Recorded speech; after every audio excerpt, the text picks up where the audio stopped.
Assalamualaikum warahmatullahi wabarakatuh. Perkenalkan, nama saya Pelita Ramadhania dari kelas 11 Teknik Komputer Jaringan C, SMK Negeri 2, Banjarmasin. Di sini saya akan menjelaskan atau mempresentasikan macam-macam routing dan pengertiannya. Yang pertama, ada routing dan routes. Routing adalah proses di mana suatu router memforward paket ke jaringan yang dituju.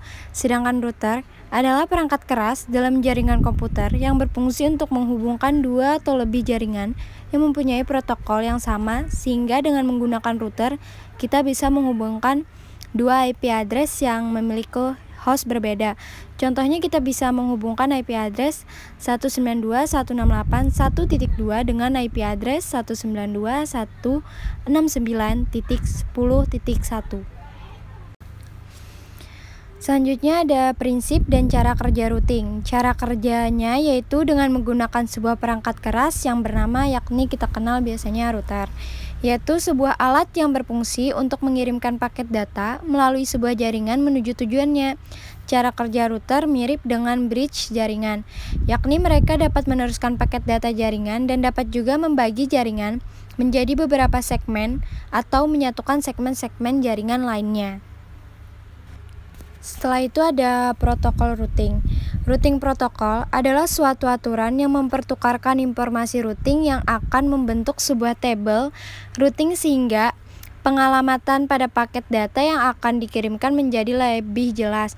Routing dibagi menjadi dua, yakni Interior Gateway Protocol atau yang bisa dikenal dengan IGP, Exterior Gateway Protocol atau EGP. Apa itu IGP?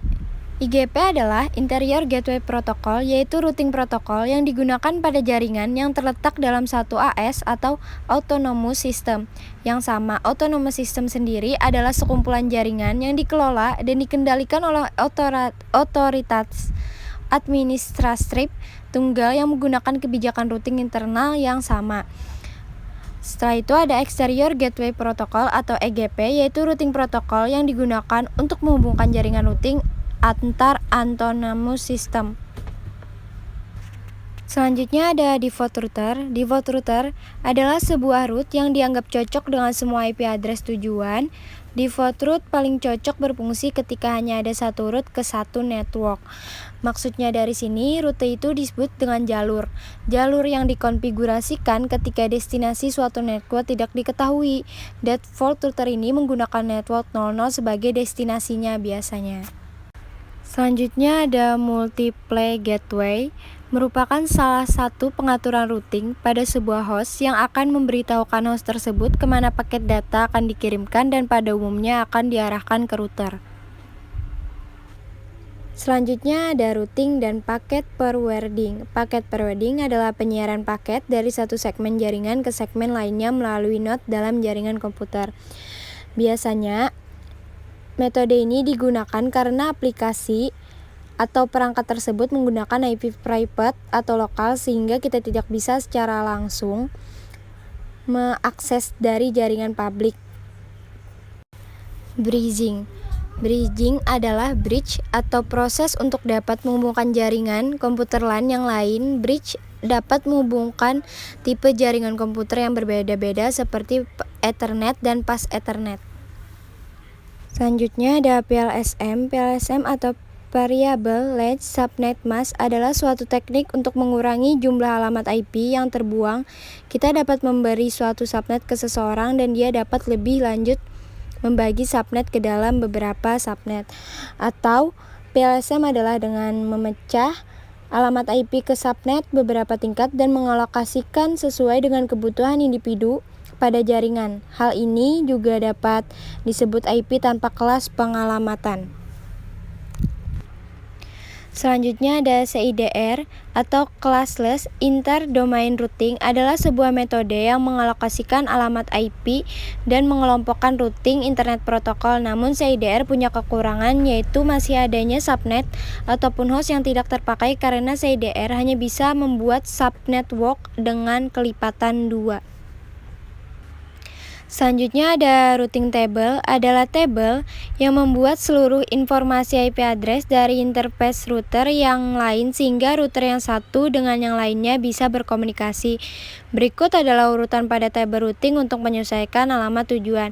Host address, subnet, group of subnet, major network number, group of major number, default address. Selanjutnya ada link state. Link state adalah proses routing yang membangun topologi database sendiri. Fitur link state meliputi link state adversimetris, topologi database, algoritma shortest path first, SPF3. Selanjutnya ada distance vector. Distance vector adalah proses routing berdasarkan arah dan jarak dalam penetapan jalur terbaik hanya melibatkan jumlah hop. Cara kerja distance vector, sebuah router awalnya hanya memiliki tentang jaringan yang terhubung secara langsung dengannya. Kemudian router yang lain akan saling mengirimkan data yang ia punya. Setiap router akan melakukan pengecekan terhadap data-data yang didapat dan dibandingkan dengan tabel routing masing-masing router.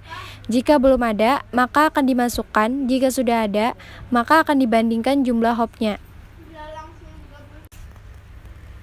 Selanjutnya ada classless. Classless routing protocol yaitu suatu metodologi pengalokasian IP address dalam notasi classless inter-domain routing atau CIDR. Jenis-jenis classless routing protocol ada is-to-is atau Internet System to Intermediate System, RIPv2, OSPF, EIGRP, Border Gateway Protocol atau BGP. Setelah itu ada class pool routing. Class pool routing protokol adalah penerapan subnet secara penuh atau default seperti prefix 24, prefix 16, prefix 8. Jenis-jenis class pool routing protokol yaitu ada RIP-v1, Routing Information Protocol, dan IGRP. Selain class pool ada di sini ada metrik, adalah suatu nilai yang digunakan untuk mencapai suatu jaringan. Ada dua jenis metrik yang digunakan beberapa routing protokol, yakni hop count, menghitung jumlah router yang harus dilalui paket sebelum sampai ke tujuan. Setiap router bernilai satu hop. Bandwidth, menghitung akumulasi bandwidth tertinggi. Setelah itu ada administrasi distance. Administrasi distance adalah fitur yang dimiliki oleh router untuk memiliki jalur terbaik ketika terdapat dua atau lebih jalur menuju tujuan yang sama dari dua routing protokol yang berbeda. Nilai dari distance adalah 0 sampai 255. Secara default telah tersetting pada setiap protokol routing yang digunakan. Yang terakhir ada load balancing. Load balancing adalah teknik untuk mendistribusikan beban traffic pada dua atau lebih jalur koneksi secara seimbang. Fungsi load balancing adalah agar traffic dapat berjalan optimal, memaksimalkan throughput, memperkecil waktu tanggap, dan menghindari overload pada salah satu jalur koneksi. Sekian hasil presentasi dari saya atau penjelasan dari saya. Mohon maaf jika ada salah kata. Wassalamualaikum warahmatullahi wabarakatuh.